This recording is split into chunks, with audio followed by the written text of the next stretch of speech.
With the permission of the Majority Leader and Senator Bato, the Minority Leader, may I just offer some voice of experience. Actually, sinabi na to ni SP, pero I'll just elaborate. But let me start out by saying, I understand why the Minority Leader stood up. Yes, minority at mas konti sila, but they have a role to play. It's not only a very important role today, it's an essential role. It's not only a role in our legislative session, it's a role in holding the second highest person in our government accountable. They have fought for that not just yesterday, but the Minority Leader, despite running for Congress, have continued, in Tagalog, tinutukan to. And in fact, I have to apologize to him, medyo mas tama ka na yung forthwith means agad. Pero tinignan ko na yung Filipino version, isusunod agad. In that context, makikiusap ako sa Minority Leader.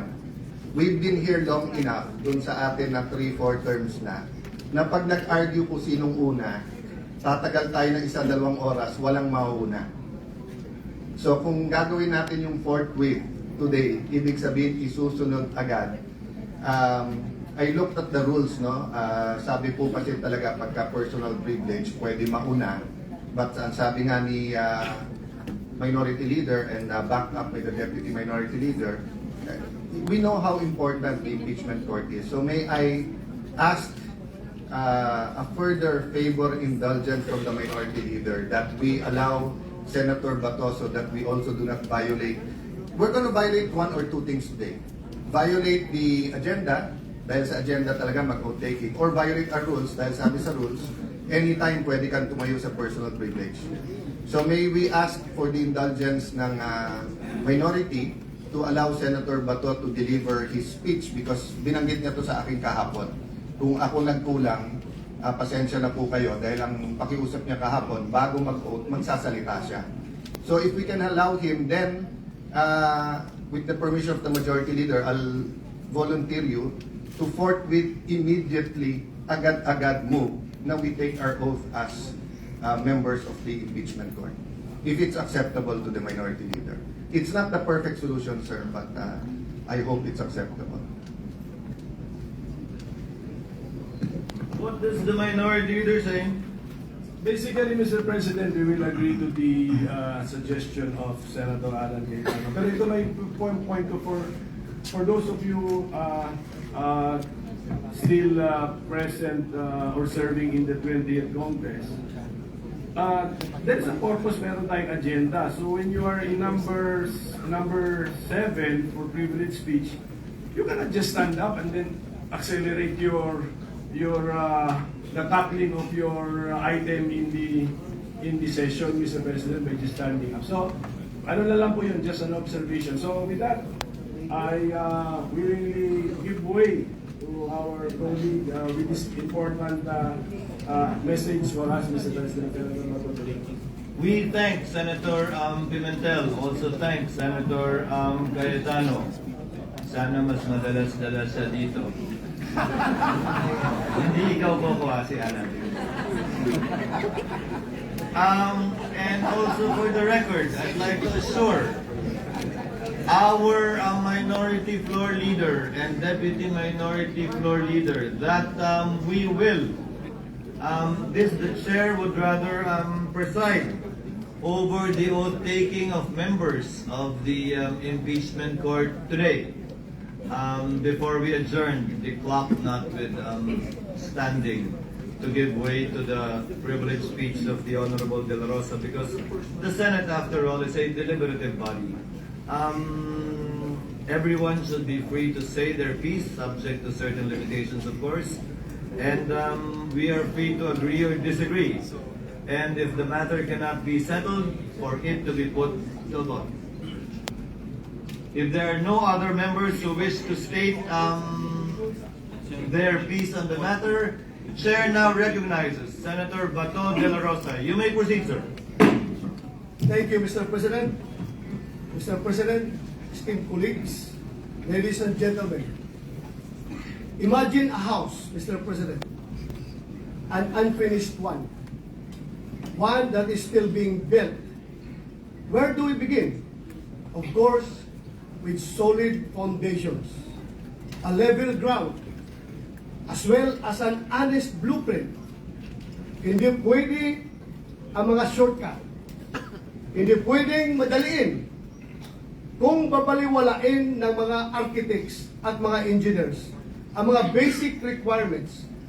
Hindi magiging matibay ang itatayong bahay. Maaari itong magdulot ng panganib, hindi lamang sa mga maninirahan dito, kundi maging sa ibang mga kabahayan sa paligid nito. If any of us happen to discover that the house we were living in was structurally unsound, we would likely scramble to have it retrofitted. We would probably file cases in anger against developers. I doubt any of us would simply shrug our shoulders, saying, andito na tayo hayaan na lang. Now, imagine a house of representatives that built and filed the impeachment complaints against Vice President Sara Zimmerman Duterte. Trabahong inupuan sa simula. At noong papalapit na ang deadline, biglang naging buzzer beater. Mabilisang pinasa sa atin at ngayon, tayo naman ang pinipilit at minamadali. Pinapagalitan pa nga, that is your sworn duty. Tama na ang pamumulutika. This is undue delay. Sandali! Bakit kaya sa pagkakataon at pangyayaring ito, tila madali lang para sa atin ang sabihin, andito na tayo Andyan na nga Mr. President, the House of Representatives are of the belief that they have built a solid case against Vice President Sara Zimmerman Duterte, prompting them to file an impeachment case. But how sound are the foundations of this impeachment case filed against the Vice President? Kagaya po ng konstruksyon ng isang bahay, ang proseso ng impeachment ay kinakailangan na nakatungtong sa isang solidong pundasyon. Ibig sabihin, ang mga arkitekto na pasimuno nito ay may tungkulin na tiyakin na may tatayuan ang kanilang mga akusasyon. Ngunit, ang impeachment ay isang proseso na hindi nakasalalay lamang sa mga arkitekto o mga instigador nito. Sa totoo lang, pinakamadali ang naging gampanin ng HOR sa proseso ng impeachment. Yun ay ang pagbubuo ng mga akusasyon, Mr. President, kahit sino po ay maaring magparatang kung kanino man. Sa bahagi naman po natin, ang pinakamahirap, ang paghusga, ang paggawad ng isang hatol na magkatarungan at katanggap-tanggap. Ano man ang nakatuntong sa mahinang pundasyon ay laging may panganib na gumuho. Kung ang isang impeachment case ay minadali at nakasandig sa paghihiganti at pamumulitika, ay may halintulad sa isang strukturang itinayo sa gilid ng bangin.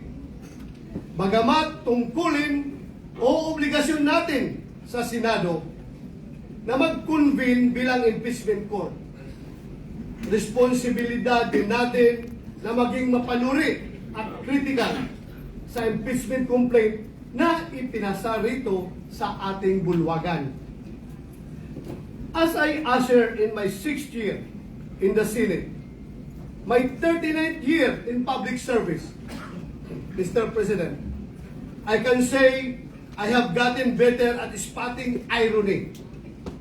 What we refuse to let happen to our houses, we seem to have allowed our House of Representatives to do in broad daylight, right under our noses, and at the expense of our institution's esteemed reputation With this, Mr. President, my dear colleagues, allow me to express my serious concerns surrounding the constitutionally unsound foundation of the articles of impeachment that the Senate is set to tackle. Article 11, Section 3, Paragraph 2 of the 1987 Philippine Constitution provides that a verified complaint for impeachment may be filed by any member of the House of Representatives or by any citizen upon a resolution of endorsement by any member thereof, which shall be included in the order of business within 10 session days and referred to the proper committee within 3 session days thereafter, keeping in mind the aforementioned constitutional provision. Recall that on December 2, 2024, the first impeachment complaint against Vice President Duterte was filed before the Secretary General of the House of Representatives. The second and third impeachment complaints were filed on December 4, 2024 and December 19, 2024, respectively. These complaints were each endorsed by members of the House of Representatives. While the Constitution requires that a complaint for impeachment must be included in the order of business within 10 session days, the House of Representatives Rules of Procedure in impeachment proceedings require the Secretary General to immediately refer the complaints to the Speaker. Despite this, no action was ever taken by the House on the 3 impeachment complaints filed. Hindi po ito simpleng pagkalimot, Mr. President. Ito po ay tahasang pagsantabi ng kanilang internal rules at constitutional provision. Sinadya po nila na baliwalain ang konstitusyon. Maliwanag po ito sa mga naging panayam kay House Secretary General Velasco. In media interviews, the Secretary General publicly disclosed that the members of the majority of the House of Representatives asked him to withhold the transmittal of the impeachment complaints to the Speaker. Their goal then was to give themselves more time to decide whether or not to file another impeachment complaint. Pinaghintay po ng mayorya ng House of Representatives ang 3 impeachment complaint. May ganyan po ba silang kapangyarihan? Tila po, ito ay ipatatawag na grave abuse of discretion. Then, on February 5, 2025, more than 2 months after the first impeachment complaint was filed, the House of Representatives took the express, the fast-track road according to Secretary General Velasco. Kung ang 3 naunang impeachment complaint ay pinadaan sa EDSA, mukhang sa Skyway po ang piniling landas ng House para sa pang-4 na impeachment complaint para maiuwi ito sa Senado. With less than an hour before the close of session of that day, the House of Representatives transmitted to the Senate a verified complaint for impeachment against Vice President Sara C. Duterte, purportedly signed by 215 members of the House of Representatives. My honored colleagues, had the House complied with their own rules and the Constitution, the 3 previous impeachment complaints would have been referred to the appropriate committee by the time the present impeachment complaint was filed and sponsored by the members of the House of Representatives. In other words, Your Honors, the intentional inaction of the House of Representatives allowed its members to purportedly circumvent the one-year ban enshrined in Article 11, Section 3, Paragraph 5 of the Constitution. Given the glaring circumvention of the Constitution, should we allow impeachment complaints which are constitutionally infirm to be heard and tried by this body? Kung defective po ang foundation ng impeachment complaint, mari-repair o mari-rehabilitate ba ito ng pag-convene ng impeachment court? Hindi po ba mawawala ng saysay ang pag-convene ng Senate as an impeachment court kung malinaw na labag sa konstitusyon ang nais nating itayo? Kaya, ang impeachment ay isang sensitibong proseso. Sa pagsampa pa lamang nito, binabato na agad ang akusado ng putik na kahit maakwit ay tila habang buhay nang nakamansa sa kanyang pagkatao. Pagkatapos ng impeachment, anuman ang magiging hatol, the damage done to the reputation of the accused will forever be irreparable. He or she will never be the same again. Some of the members of this august body may not agree with me and may take a different view as to whether the one-year ban has been violated by the House of Representatives.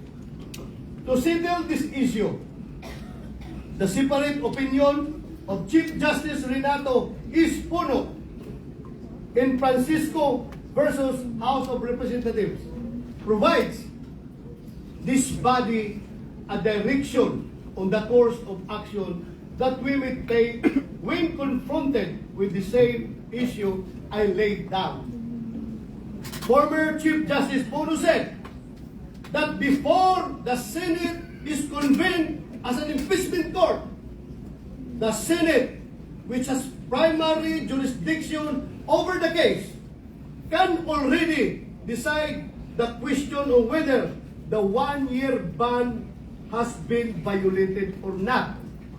That is why, insisting ako na ma-deliver ito before we convene as an impeachment court.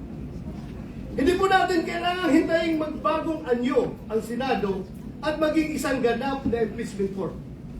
Ngayon pa lamang ay maaari na nating pagdesisyonan ito.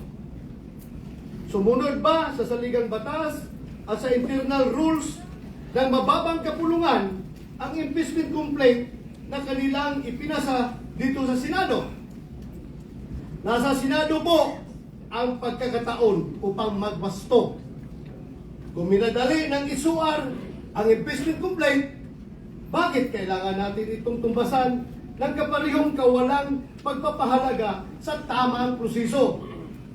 Madalas po natin sabihin, dito sa ating kapulungan, we are men and women of rules.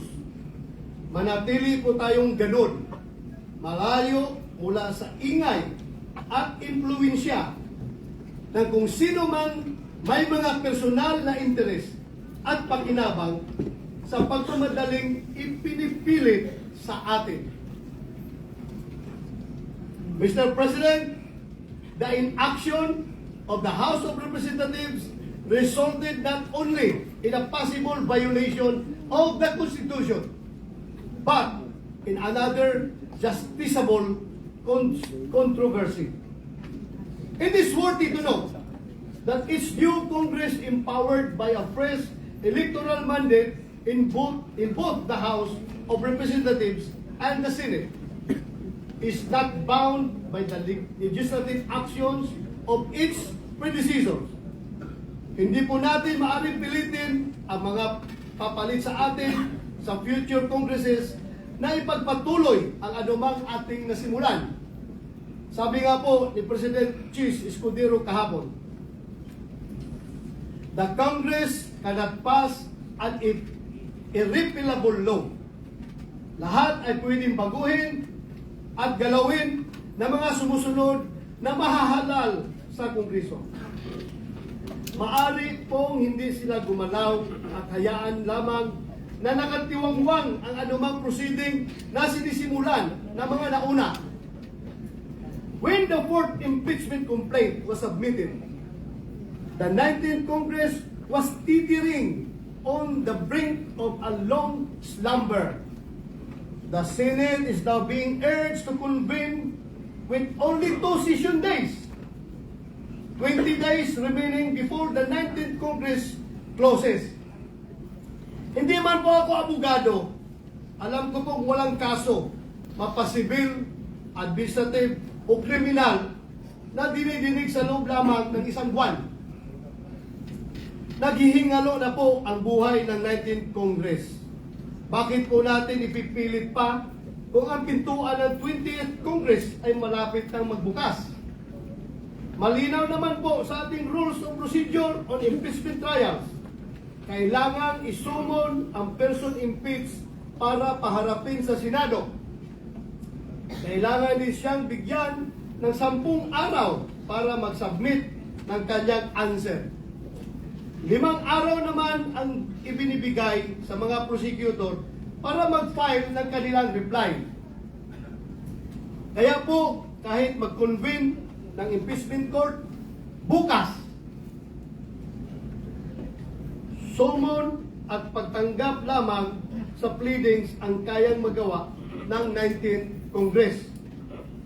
Sigurado na po tayo na ang trial kasama ang pagrepresenta ng ebidensya ay magaganap sa 20th Congress, kung saan bago na po ang komposisyon ng Senado at mababang kapuluan. Because of the change in members, questions are being raised on the jurisdiction of the 20th Congress to carry on with an impeachment trial commenced in the previous Congress. Should the 19th Congress convene an impeachment court, what assurance exists that the 20th Congress would continue the trial? Without such assurance, any efforts by the 19th Congress would constitute a significant waste of government resources. Even the authority of the House of Representatives to continue prosecuting is being questioned since the said complaint was filed by a House of a different composition. In fact, some of those who signed the complaint failed to secure a seat in Congress in the recently concluded elections. Mukhang kailangan po natin ng positive act from the 20th Congress House of Representatives na kanilang itutuloy ang impeachment complaint na ginawa ng 19th Congress House of Representatives.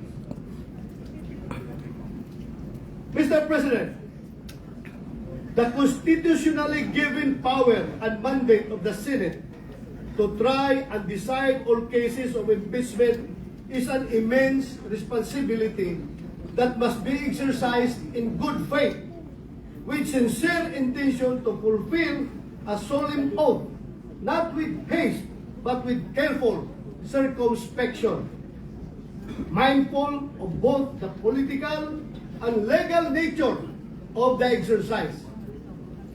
Ang impeachment ay isang proseso na hindi lamang mag-aalis sa pwesto ng isang mataas na opisyal ng pamahalaan. Ito ay isang armas laban sa sinuman na hindi umaayon sa kagustuhan at mga interes ng mga kaaway sa politika. Ito ay apoy na hindi lamang nakapapasok, kundi may kakayahan na tupukin at sunugin hindi lamang ang isang bahay, kundi isang buong komunidad. Mapanganib ang impeachment sa kamay ng mga mapagsamantala.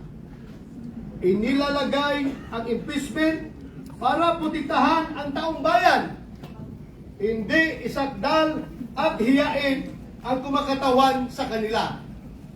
In the 2012 case of Chief Justice Renato C. Corona versus Senate of the Philippines, the Supreme Court declared impeachment, described as the most formidable weapon in the arsenal of democracy, was foreseen as creating divisions, partialities, and enmities, or highlighting pre-existing factions, with the greatest danger that the decision will be regulated more by the comparative strength of parties than by the real demonstrations of innocence or guilt.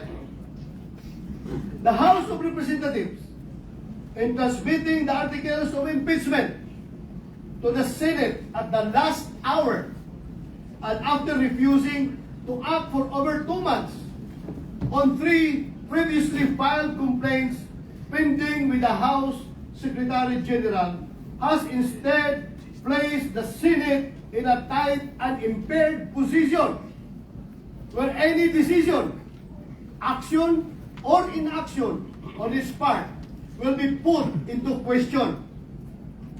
An acquittal, conviction, or even the propriety of proceeding with trial will be hounded not only by legal or constitutional questions, but by accusations of extreme bias, partiality, and lack of sufficient deliberation.